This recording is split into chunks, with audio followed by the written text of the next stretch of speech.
the 3 monthly meeting of the Waterways Committee, Wednesday, 11th of February.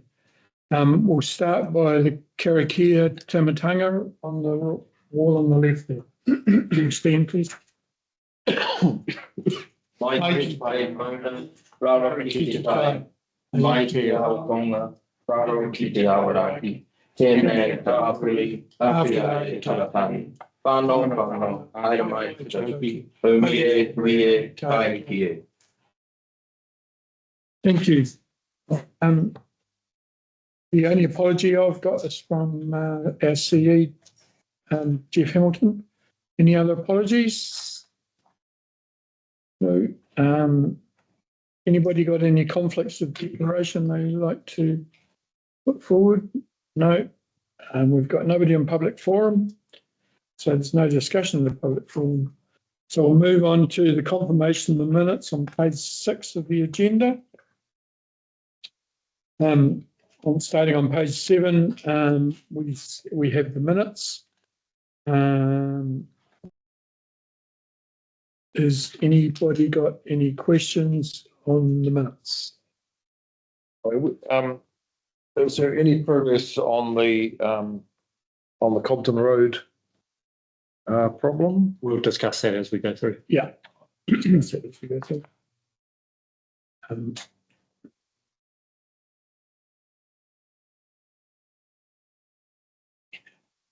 Steve, Happy to move. oh, okay, you're happy to move. Okay, any more questions or discussion? Nolan Terry letter that was sent us. We'll hear about that later. Yeah, we'll have it. Okay, we'll move on. If nobody's got any more questions or discussion on it, we'll move on to the recommendations. And there's only one recommendation on page 6, that the minutes of the Waterways Committee meeting held on 12 November 25 are true and correct. It's moved by the Mayor, Steve Whitney, and have we got a seconder, John Bede? Thank you. All those in favour, please say aye. Against, carried. Thank you. So the only actions that are coming out of those minutes are what will be brought up later on in Lawrence's report. Okay, so we will move on to page 10, which is the Waterways report. And Situ. Thank you. Seeing as it was, actually, has everybody been introduced to Jason? So in the last minutes we said he was arriving. He's arrived and started working in December. Thank you, everyone. And I'll let him he did write a bit of report, but was a couple of hours too late to get into the report. So he can read through it and update him on what he's been up to since December. Thank you. If you nobody knows me, I'm Jason Rose, born and bred in Greytown, and I'm privileged to have the job of Waterways Overseer to OIC. Since I've started the job, on arrival in this position, Waterways to OIC, I've been familiarising myself again with the system. Pikey has got me checking weirs and correct water flows in all directions. I've also been checking culverts for roots and blockages. There are still a few areas with fallen trees that need to be removed. I've been learning the new mapping system and plotting all the waterways culverts, weirs, flumes, and then it'll be all on the iPad. So anybody can come along and have a look. It'll also been taking photos, what size the culvert is, what's the length of the pipe, just all that. So anything for maintenance in the future can be sorted from the iPad.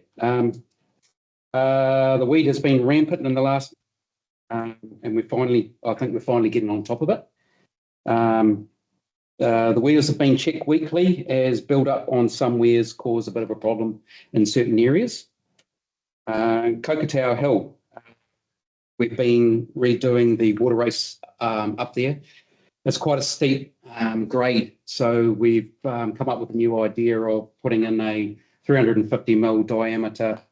It's like a flexi sort of pipe, so we can run it 32 metres without any joins. And it's going to be a lot easier to put in. So at the moment, we've carted about 18 loads of dirt because there's no area for a machine to sit. So that's basically what we're at up there at the moment. And then hopefully once the pipe turns up, we can get up there and bed the bottom of it, level it all out, and then start filling it back in. Yeah, that's about it, really. Thank you. Thank you, Jason. Questions? Sure. You mentioned that you're taking note of pipe sizes and so forth. Yes. So have you identified anything so far where a pipe needs to be increased, where it's of a significant lesser size than it should be? Yes, we have. Yep. Nolan Terry's property at the moment, it's because it keeps filling up with tree roots, it's becoming a problem, and they're concrete, so the weeds seem to stick to it and very, very hard to get out. So he's going to supply a pipe and we'll end up putting it in, I think, at some stage, yeah. Yeah. But there are a few more. Yeah. So it does sort of lead into, have we progressed with Nolan Terry around their request about pumping out of the waterways stormwater? No, they want a meeting. Okay. Yeah. Right, yep. I mean, basically, we probably need to make a decision as to whether we think it's feasible Mhm. and what the pitfalls are or whatever. But basically, he just wants as much water as he can take from us in the winter, which we will be glad to give him because we can't deal with it between his place and the Waihi or Mangadariri River. Floods all the way down our stormwater network as well as the waterway. So anything that he can take in the winter will ease the pressure on our system. Okay. So we'll take And he's action. prepared to pay for it, which is even a bonus. I presume there'll be a cubic metre price or whatever. Or we do have a standard irrigation fee now. So whether that's just kits in that same basket as the ones that fall from the race Yeah. for irrigation anyway. We'll need to verify whether or not there's anything coming out of the water race or whether it is just that stormwater sort of network because. Well, we have the waterway shut down when we're in those flows. Okay. Yeah. Yes, so no. Okay. But we'll take an action to meet with We'll Nolan definitely, Terry. we'll definitely get a meeting and perhaps involve you, Pikey, to be there too. Cool. John Booth, you had a question? No, I just want to pass on a comment I've had in the community about Rosie. Rosie, you absolutely positive comments about you, mate. Thanks, yeah. People are saying, yep, the new Pikey with a modern twist. Oh, no. So they don't know. They don't know that. Couldn't handle two of the old ones, could you? No comment, but anyway, yeah, Jason, just, on behalf of everyone here and the committee and that, you started fantastically and it's so nice to hear positive comments from the Waterways ratepayers out there that, meeting you and saying, it's, you're easy to talk to. And that's how it has to be. Because you want to be, you need to have people on your side because you're going on their properties. Exactly, yeah. And when the time comes to, be the Waterways overseer or whatever you're called, you'll be firing on all 8 cylinders. Thank you. So thank you for what you're doing. Thanks, Sean. Why do you think we employed him, Boothie? Thanks, John. So, Brian, I've just got a question around that water for Nolan Terry. Are you suggesting that that's just runoff, stormwater runoff? Well, it takes all the stormwater from all up the north end of town, right up Chester Road, all the overflow comes through from the golf course. Yep. It's worse now because we upsized the culvert under the railway line at Chester Road by my place because it always flood the railway line. So we're bringing more water into town and it's got to go somewhere. So it goes around the outside of town into the water rates and down. So we have the number one stormwater drain, which is directly behind the Carden South End School, which takes the surface water. And then the water race is now the number 2 stormwater drain and water race. And we've piped all the water out of Richmond Road, Morton Road, all those roads, right up to the state highways, all piped to there. And we can't handle it when we get heavy rain. So if he takes a proportion of it when it's high, then it'll take the pressure off us And you're ready to pay for it. and he's going to pay for it. So he'll put a dam on the way. He's got the dam already He's got a there. dam there. That's my, Brick my and clay. question about if he's willing to pay for it. Yes. He'll pay for the water. And it, I mean, I couldn't tell you off the top of my head what the irrigation rate is for the ones that do at the end of the line that do have the luxury of using whatever water's there. Okay. It's a few thousand a year. I don't know. So every little bit helps, isn't it? Yeah, no, I'm not complaining about it. Yeah, it's just more you can spend. I was just about to say that, I think the mayor was looking at a new car. Yeah, is that what it Yeah, that's what it was. Thank you. See what I mean? Okay, Early moving on. days. You've got a bit to learn, Mr. Mayor.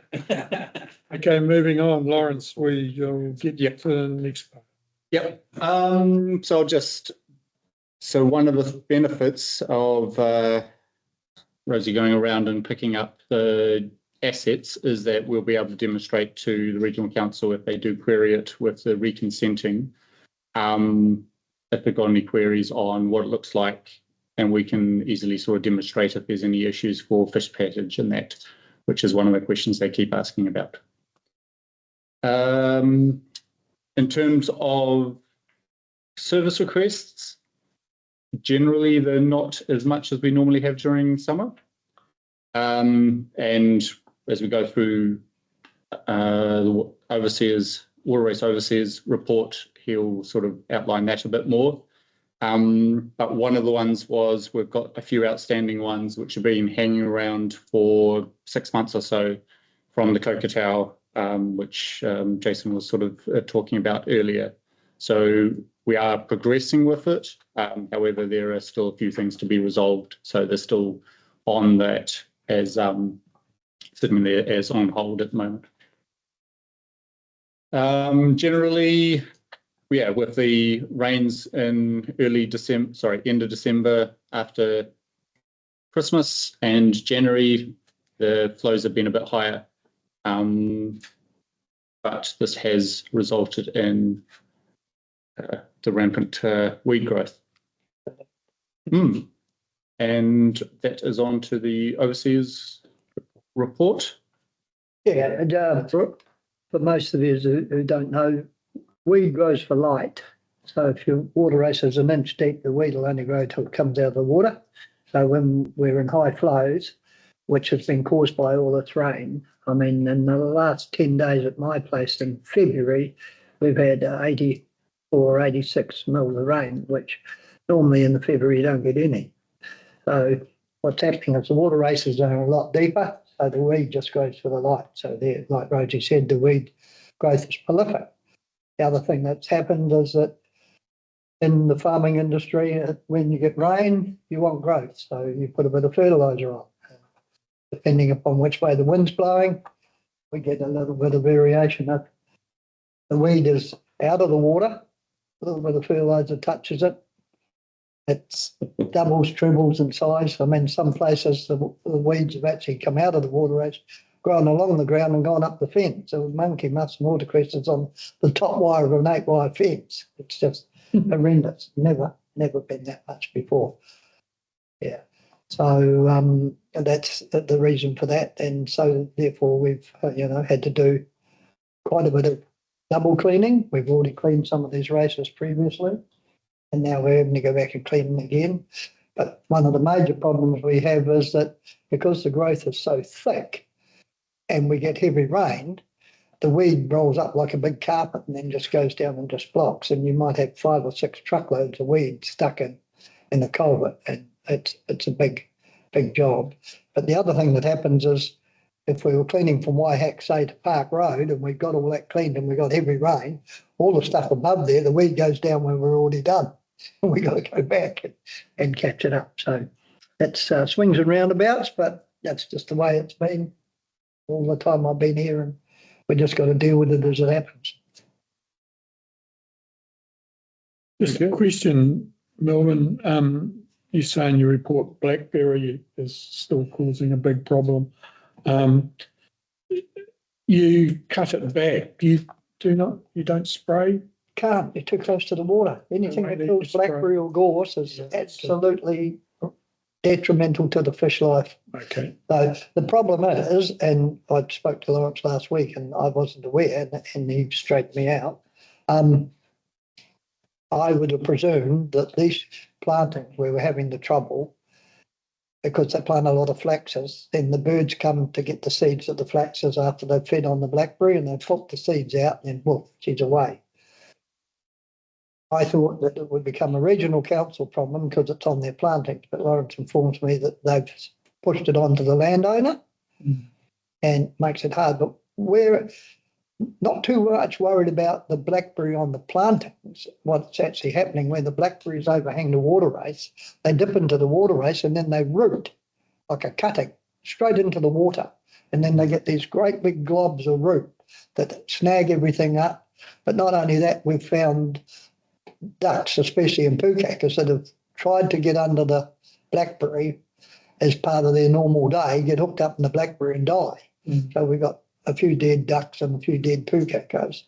Not that we're short of them, but it is a hazard for the wildlife and it is also a nuisance to us because it creates little dams. Same thing, you get a little blockage there, the water comes up the weed road. Right, so it is good. It's like the beaver situation, you get blockages.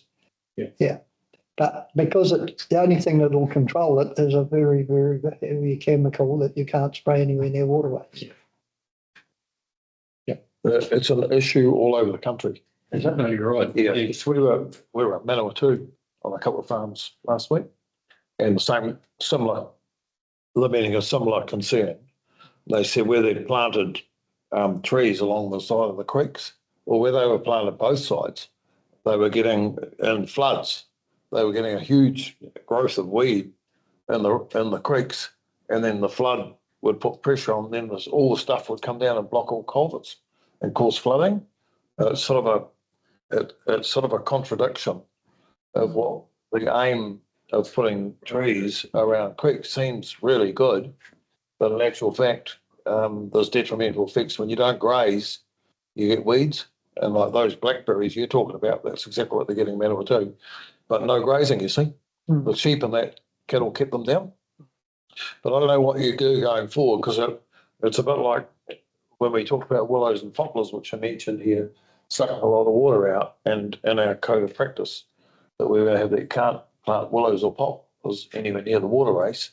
But if you're planting trees on one side of the water race and potentially it's a weed problem like blackberries, then do we have to make it the landowner's responsibility to get rid of those weeds?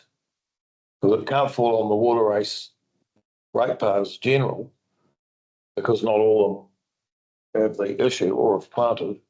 You know, it's quick ongoing. Like when you complicate simple systems, you end up with consequences. And this is a consequence that, I mean, we haven't talked about it before. It's an unforeseen consequence of the planting. So going forward, I think we've got to, at some stage, we've got to ask ourselves who's going to be responsible, because I don't think it's a responsibility.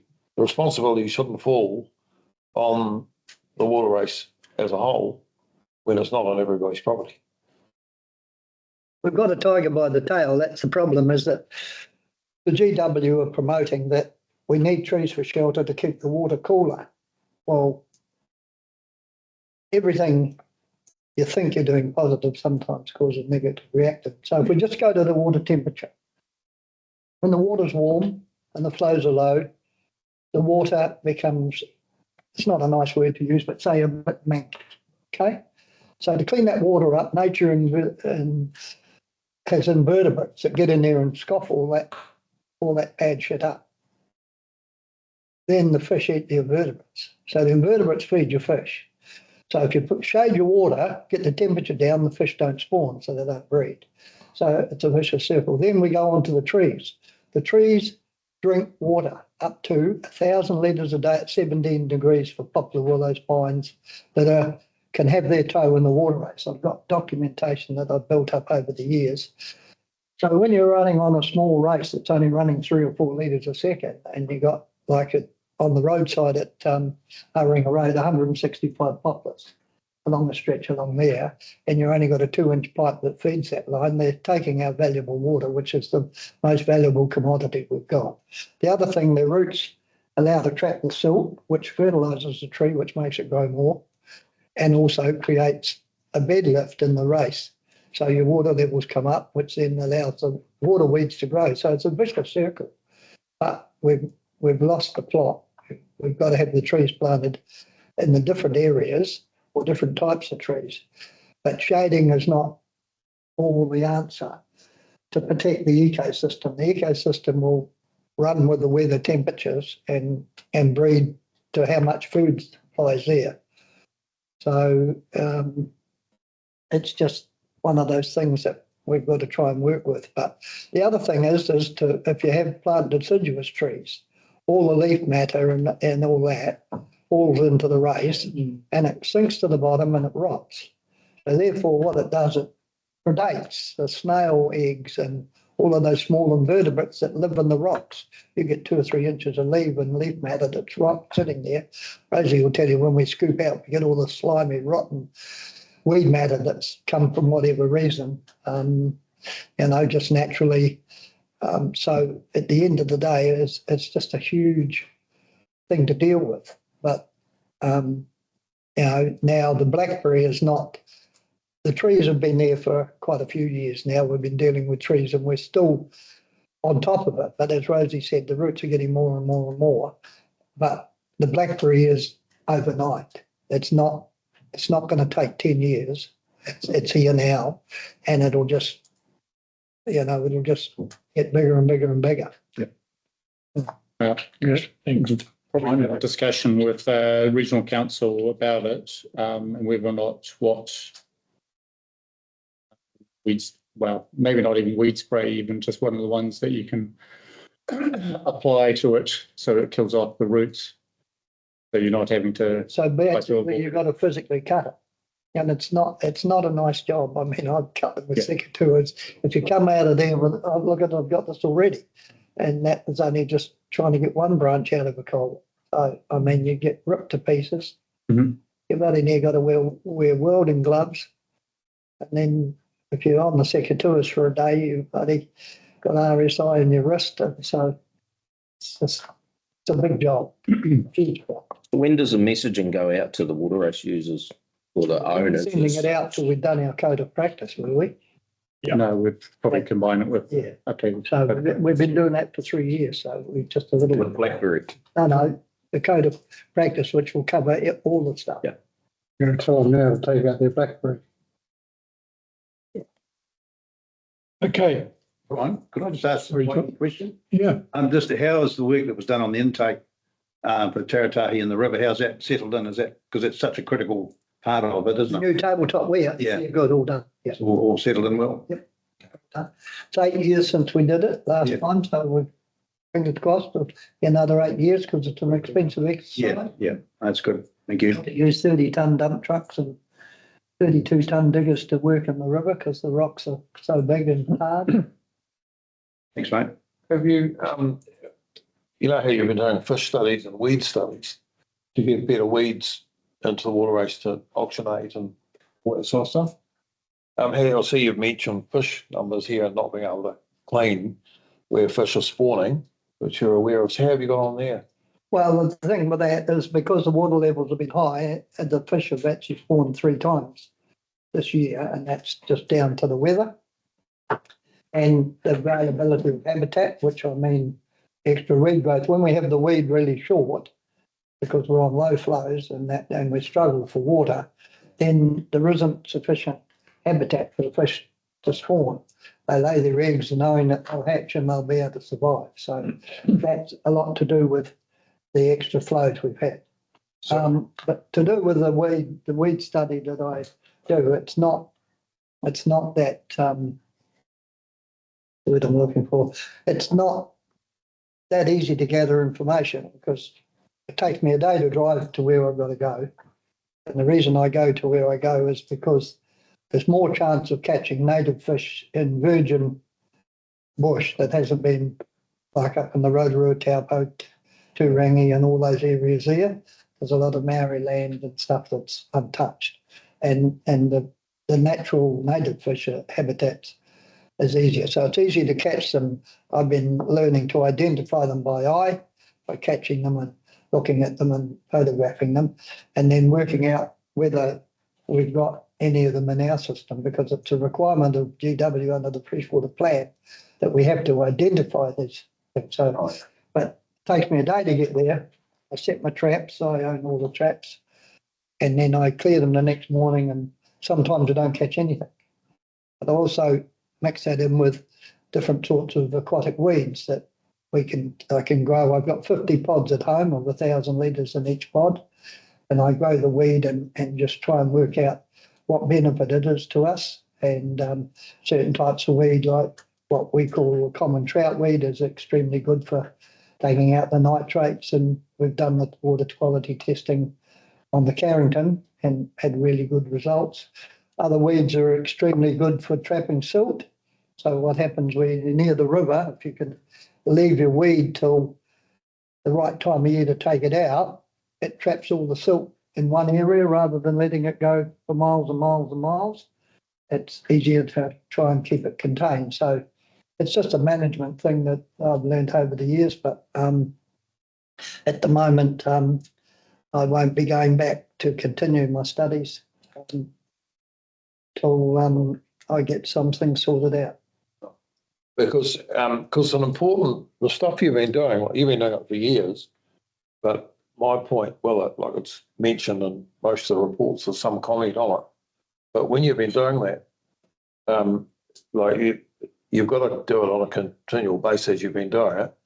But you've also got to document it, because that information, if it's documented, then we've got it. So when we go for a consent, we can call on that. That can be it's part of the requirements of the consents that we've got to have that information, isn't it? Yeah, well, the problem that I have is, and happened when Gary McPhee was the mayor, is that the region, and John knows this, other John, JB, the regional council told the mayor and the CEO at the time that not to take any notice of me, I haven't got a clue. So any documentation that I put out with my name on, nobody will take any notice, because according to them, I'm unqualified. So I've got notes and I've got photographs, but I put the stuff that I find into practice in the field. Like I put weed in areas that we get a benefit from, and I'll teach Rosie all those things. So we get the benefit of what I've learned. But the thing is, if I filled out a document of what I've found out, then nobody takes any notice, because I haven't got enough letters in front of my name. I don't agree with that. Oh. Because if you write it down, because it's information for us as the water race. We're responsible for everything in the water race, and so we need that information. And I think what you'd find is that you may have got an offhand comment like that, but I suspect that the work you've done, no one else has ever done, and therefore it would be taken into account. And it would be just on the fact that you've done it religiously for so long. It would surely have to be. I think that's something we can look at, and I think Jeet does go into it, but actually the consent expiry date has been extended. So we've got a bit of time to actually gather some more information. So if he's got that information, we can sort of have it as part of the application. So that's something we could probably take outside of this. We have been getting the benefit of it, because the fish ecologist, Brent Stanfield, works for the council. He's a private consultant. I pass information on to him and discuss it. And the first time he came here, I got lumbered with taking him out, and he came back and addressed the council with his findings. John, I think it was the mayor, he told the council that they didn't need to hire him. I knew more than he did. Is that right, John? Yeah, that's exactly where we're dealing. Well done. Okay, right, we'll move on. Lawrence, water race history project. Yep. So Michelle has completed stage one. I believe the report's been Nicoletta, Yes, it so has you been. all Very had a good. chance to Very read it? good report. Cool. And she'll be progressing with stage 2. Shame there was a gap. There was a gap on the records, Yeah, 10 years, a significant gap from, what was it, 40, 40, wasn't yeah. it? Till there was sort of a gap, which is surprising. Like he came on board, I think. Surprising though, wasn't it? But the- 10 years. Are you saying he's been here since the 50s? It might have been 1950s. the gap though, she's still, Anyway, but you'd think because she looked up all the council, we're on actually a good time. looked up all the council detail, all the council archives, Mm. and there was a gap, which, whether she didn't look in the right place or whether, I'm surprised there is a gap. With an organisation like this, usually. There was a fire though at one point where they lost a lot of them. Yeah, Oh, was it? Yeah, probably that time. Yeah. Mhm. okay. Financial reports seem to be tracking okay, but we'll have to review it after the Teratahi invoice and that comes in for the tabletop wear bill comes in. I did query the maintenance and why it has changed in terms of dropping.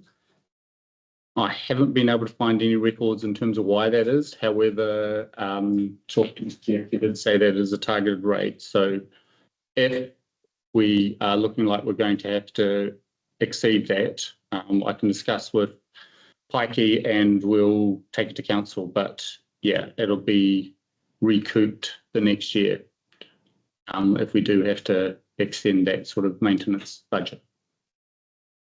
Okay. Any other questions while we're going through? Lawrence, I've just got a question around the paragraph where you've mentioned maintenance is over budget by 24K. Mhm. The following sentence, a number of items have been identified that should be capital works. Yeah. Is that in the outstanding works or is that within the maintenance that's already been completed? It's not. It is.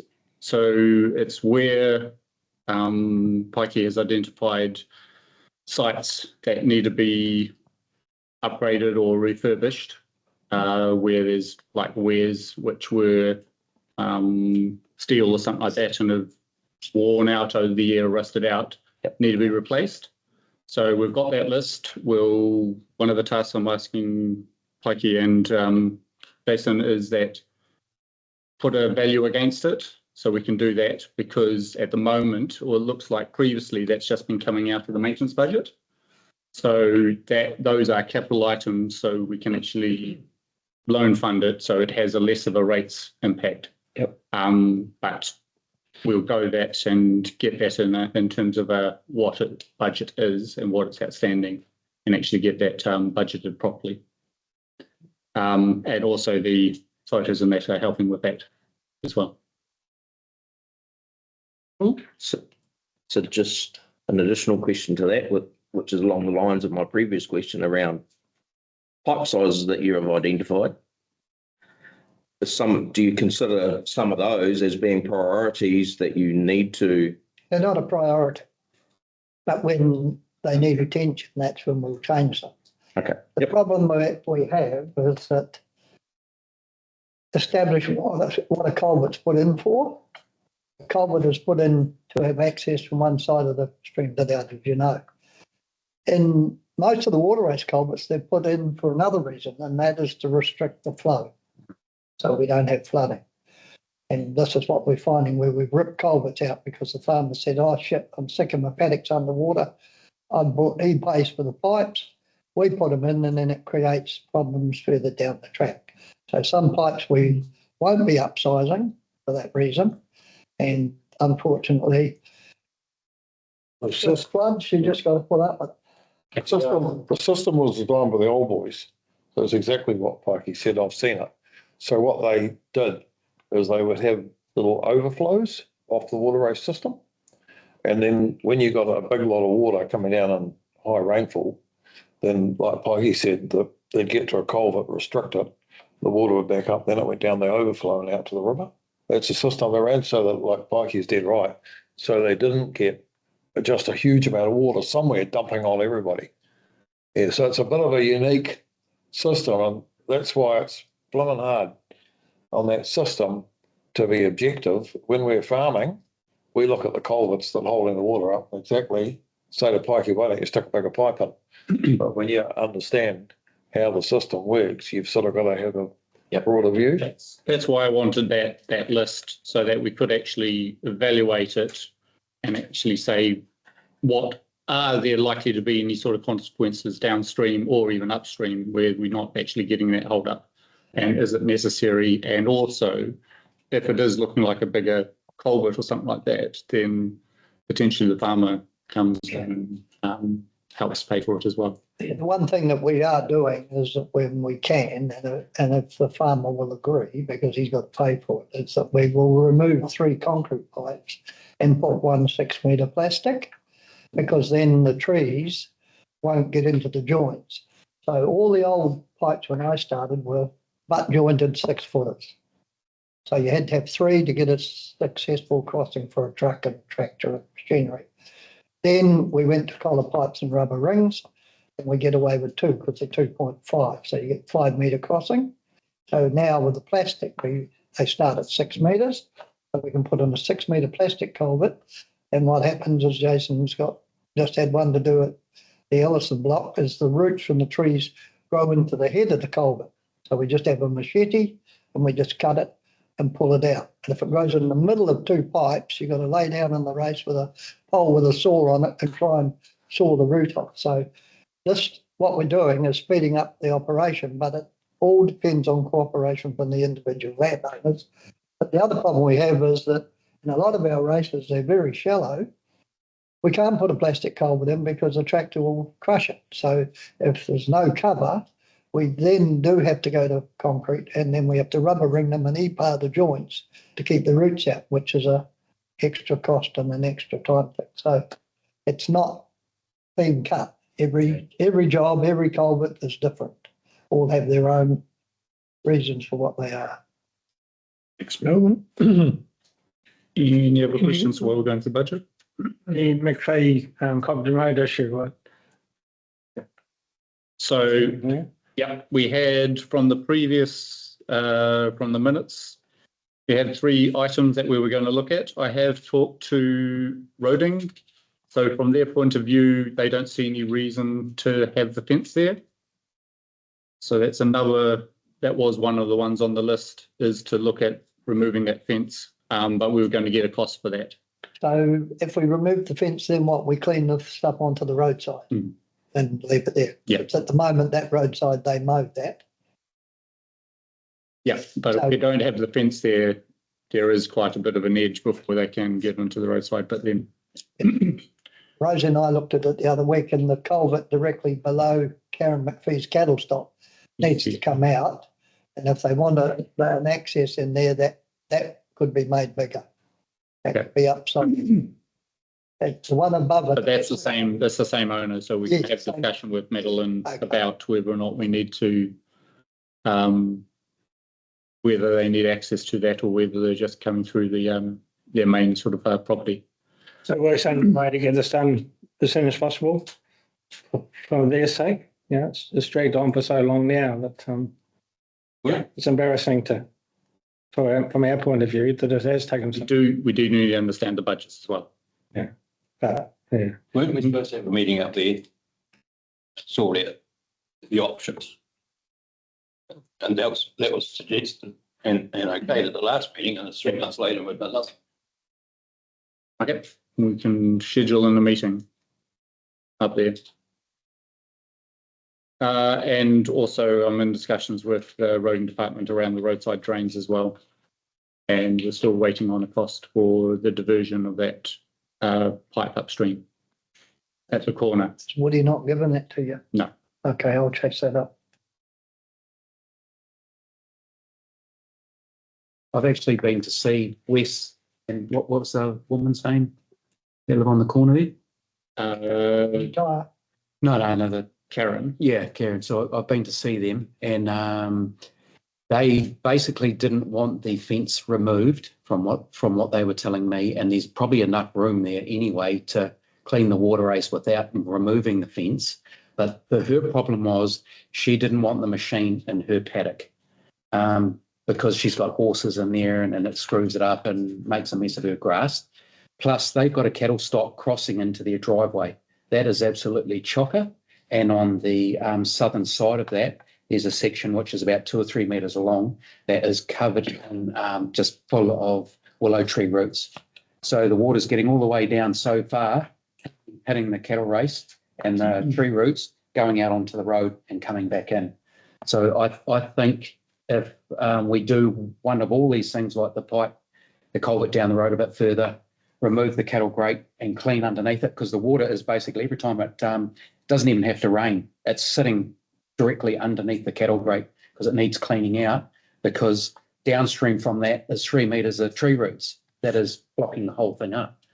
So that's what I've seen from it. And as it's coming across the road, it's coming around that corner, which probably needs to be dug out a little bit more because the metal in there has built up on the corner. But if we can't do that, then we had another couple of options, is going over into Nolan's farm and doing a few alterations there to stop that amount of water coming down. But in front of her place then is filthy, and the creek's filled up with. It's the water race isn't actually too bad. It's just the amount of flow that it's not getting because of the cattle race that's in front of her driveway. Filled up underneath it. Yeah, filled. It's absolutely chocker underneath that. And I think we've actually, have we removed that before? Twice. And twice before we cleaned it out. Lifted the railway line drill and cleaned all the stones. Because you've got removable rails on either side, so we can pull the cattle race out, clean underneath it. Did it help it? Well, it does until it fills up. Yeah. I mean, This is on Karen McPhee's property, no, No, on the next lady the here. next Yeah. lady down. Yeah. Next. Yeah. Next one down. And there's a massive willow tree just sitting right there, and it's just chocker full of tree roots. Yeah.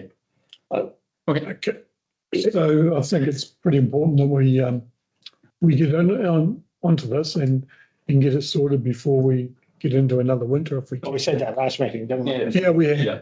we have said that, and we have said that we'll have a meeting, obviously. Definitely got to be done during the summertime. So I think it's urgent. Maybe I should stop the thing of coming to my place and stop them bucking up my bloody grass too. I mean, that's what this woman is doing. Lawrence, can I say? Everybody's gonna get, if they want the water race clean, gonna get it. It's not weather on a paddock. Lawrence, that where you're talking about pulling the fence out. How long has that strip with those people been mowing, you think? What? 100 metres? 20, 30 metres. Yeah. So for the benefit of everybody, if the fence is pulled out and it can be cleaned onto there, can it not be put on a truck and carted away? But it's a hell of a cost to the other people that don't get it carted away. So how many You other? would like yours carted away, wouldn't you? No. Oh, okay. Quick, write that down. Yeah, for a few years, Pikey. Yes. I'm just thinking of all of the other people that are having problems downstream. I mean, upstream, you've got to be fair to those downstream and getting, doing the right thing. Just like me on the tail end of a water race, I rely on people upstream to make sure they don't divert it or, do things with it.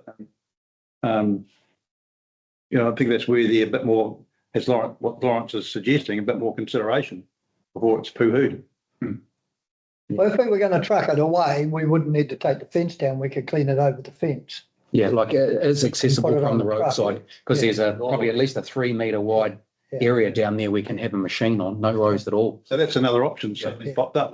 But what you've got to look at, like Lawrence said, the budget, John, is that Yep. it might only take 2 or 3 hours to clean it and cart it away with a truck. The freshwater plan says you can't remove any material from the said land.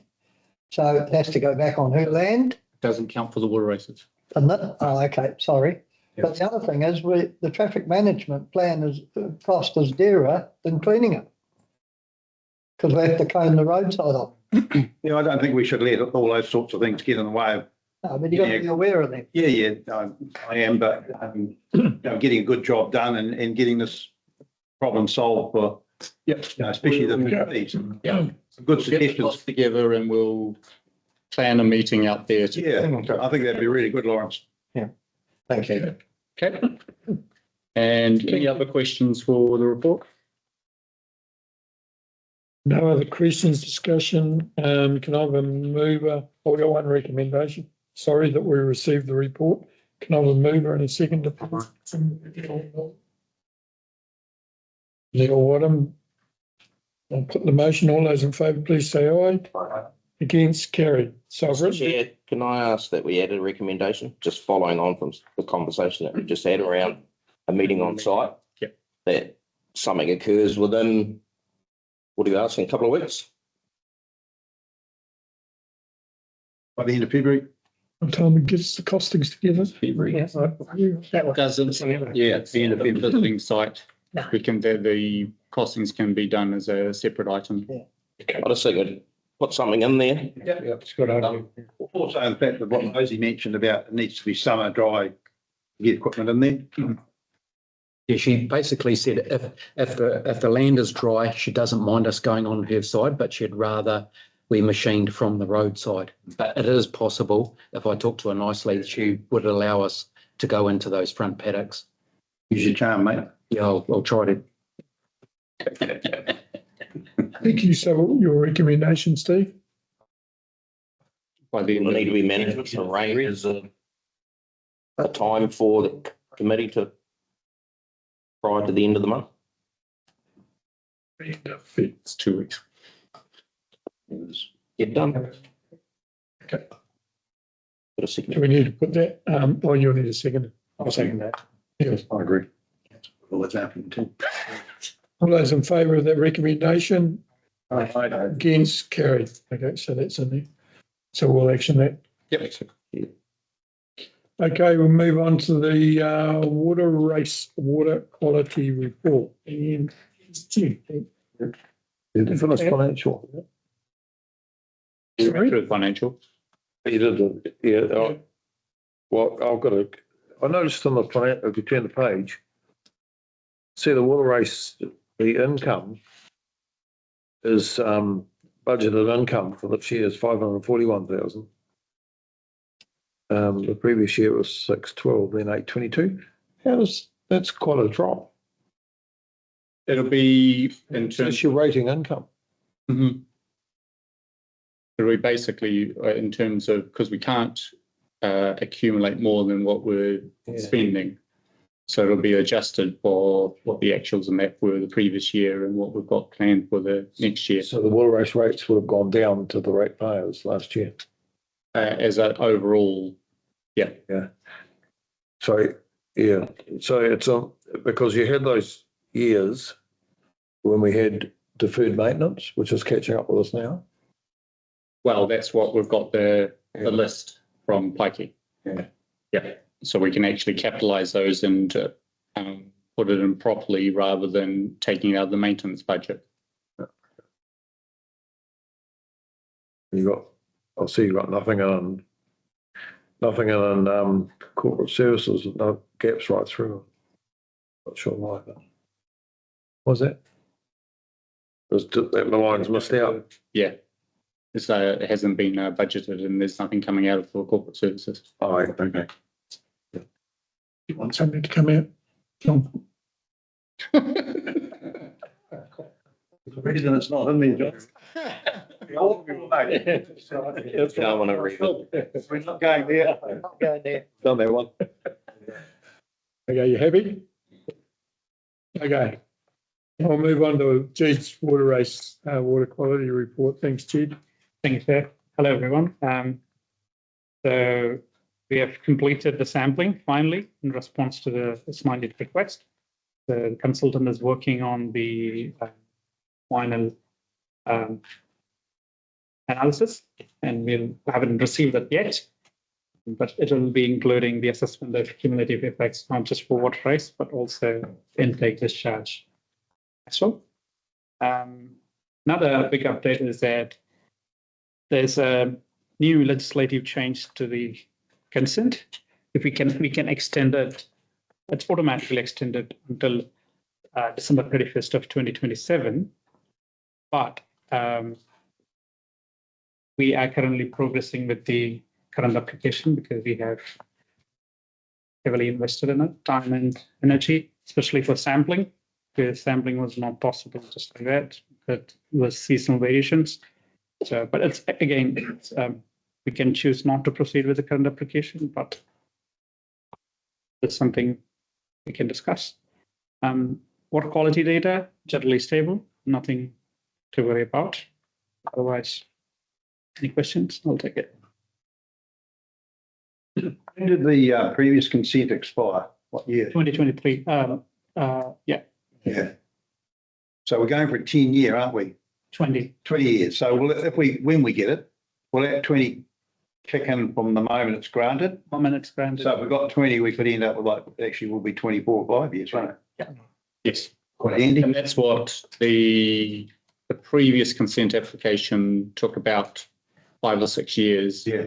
And then it was granted for 10 years. So effectively it was 17 years. Yeah, I remember being involved, Lawrence, and it was, the same thing came up. Mm-hmm. For now, we have, with the recent reform, all the consents that has been under the application process have been automatically extended until 2027. So we have some time. Is this all part of the government's RMA that's doing that? It applies to all consent applications. Yeah. So you've got, should the council choose Yeah, not to proceed, you've got those riders, but we are proceeding. we are proceeding. That's what Proceeding after. because And it goes back to that sort of, we're taking our time to make sure we're answering a lot of questions so that we don't end up with a whole lot of conditions going forward, which will cost us more for all the compliance monitoring and that we do, rather than something that, because we can capitalize the resource consent, is something that we can pay off simply. So, yeah. it's also about, 2027 is not too far away. So by the time we engage a new consultant, new applications, more cost. Yeah, depending on the type of consents. Be interesting to see what GW turn up with accounts. Don't know the exact number. We have had an estimate from them in terms Yeah, of we what have. it was. I'd have to come back. I did share that with, I think, council, because we had to extend to get the monitoring done. We'd used up what our existing budget was. I think it was about 50,000 off the top of my head. So far. Yes, correct. And once you go through hearings and that sort of thing, if we want to go that direction, because it will be publicly notified. So it's 50,000 to date or 50,000 to complete it. No, it would only be to date. Today. Unbelievable. No, it's not gone. It's not, fortunately.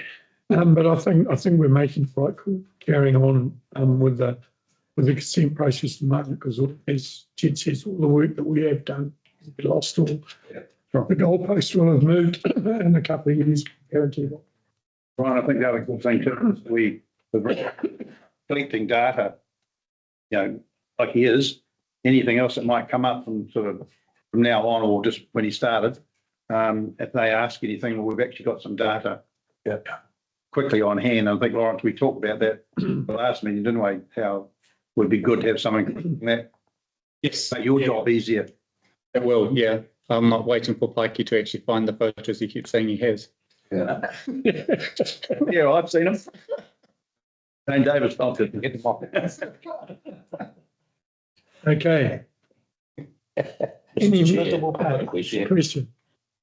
Just on the fact that council is not proposing to put a submission into the changes to the Resource Management Act, have the Water Race Committee considered what's within or what's proposed? And did the Water Race Committee, were you wanting to put in a submission as to what's proposed? Because council isn't. Well, we did apply for extra water. The third- Separate. No. That's, The Explain, Steve, what you're talking about here. Legislation, so- that's a fresh Yeah, so water the- plan. So the natural. Freshwater plan.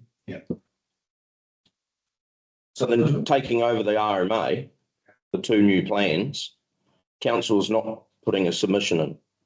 But does the Water Race Committee want to put a submission in? I don't To our advantage, we did. Because of the freshwater plan, we should, to protect fishery, the low flows have been extremely hard on the fishery. in normal years. So if it's a freshwater plan and the fish is a big part of the module, we should be applying for that extra 30. Water rates. Yeah. Can The flow, more, could I ask, what are we at risk of potentially under this? I didn't see anything for concerning the water race in terms of the takes that was going to change anything from what we have currently. I didn't review it in detail for that. Because under the previous administrations, what they were proposing to do, the water races weren't going to be part of it, were they? Because not potable. Yeah, whereas it was the urban supporter supplies were, It would still affect the take. the take, yeah. The top, not what was actually happening in the water race network. Right. So that would still be the same. It's around that take, yeah. But that's And the- lines up with Mikey's, some of his comment. So what, so is it, well, you obviously, you understand it, Steve? Yeah. Yeah, but, so the bit that, is key to us is get enough flow, low flows is the key. And that's the key to why the water race is there and everything else, and also the fish line. So is what you're saying is if we put a submission in, it would effectively be around the overall benefit of the water race system. Why it was put there, the benefit environmentally, and the need to make sure that there were adequate flows in times of dry weather. Is that right or not?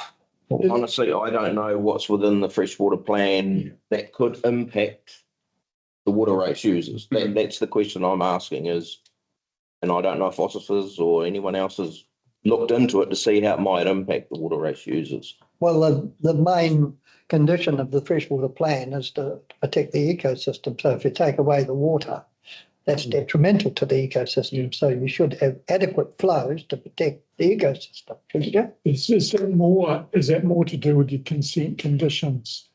Well, it comes under Regional that. council rather than the. We're only freshwater looking plan. at lifting the low flow levels, Yeah. not the high flow. No, But it would be the I low think- flow because you're diverting it from low flows. You're having an impact on the river, which will be the other argument. Yeah, but if you take the Mangatariri at the weir, the water goes underground, so nobody can use it till it comes up downstream. By running it through the water race, at least the fishery can use it or the ecosystem can use it.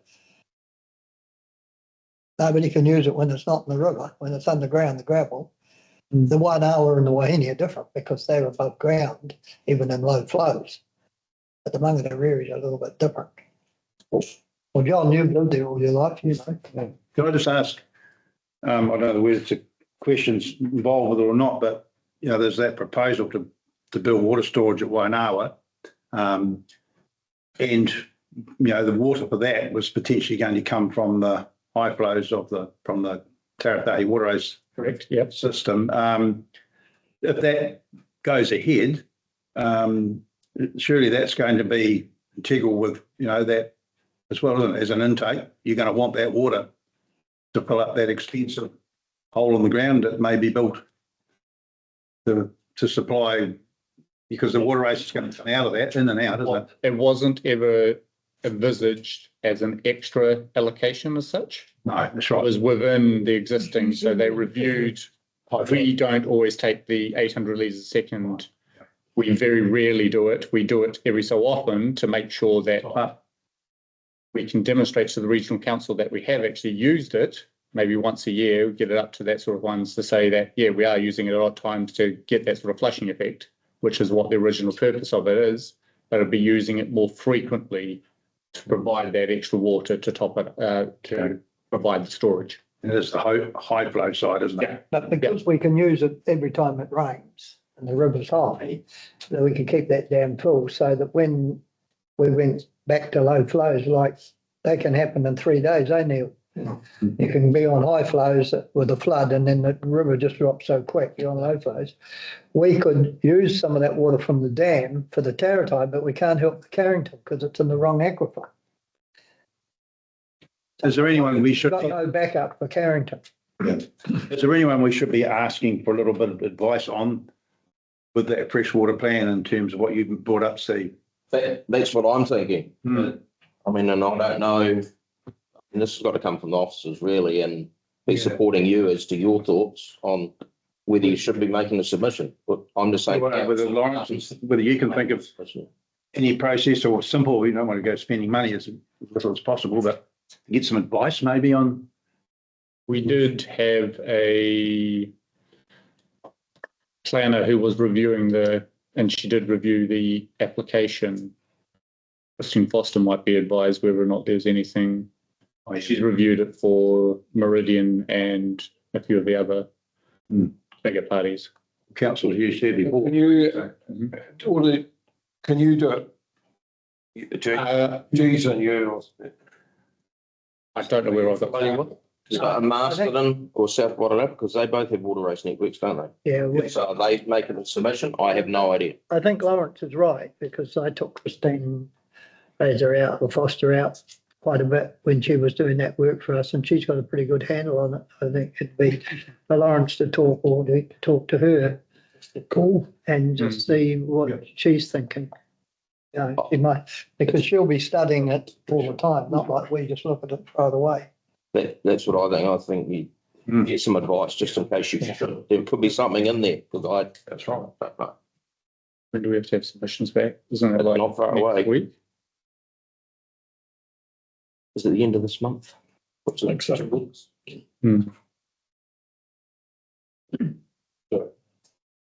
Yeah, so you want us to note that as an action, obviously, John? Do we need a formal resolution? No, we just note it as an action. And send and email us. Fine. She can, Lawrence can look into it. Just email us what you find. That's what you thought. Have you got the time, Lawrence, to have a quick look? That's what I was asking. Contact Christine and ask her. Yeah, I think There's any- she's so experienced. Yeah, She can just go straight to it. She'll probably have all that data already. yeah, she would. Okay. Okay, any more questions or discussion on Jed's report? If not, can I have we've got one recommendation that we receive the report. Second it, please. And John B. I put the motion, all those in favour, please say aye. Against, carried. Okay, that's the end of the agenda. On the last page, we've got the Karakia Wakamukanga, which is up on the board for the ones that haven't got in front of them. We'll just stand and stop there, please. You want to know the date? 16th, isn't it? Friday. That's this Friday. Right. Kia. Kia whakaaria te tabu. Kia wātia aitia. Kia turuki whakatahare. Kia turuki whakatahare. Homie hui tāna kia. You will soon. So thanks all for attending and I declare the meeting closed. Thank you. Thank you. Name. No need. Yep. Yeah, yeah. Yep.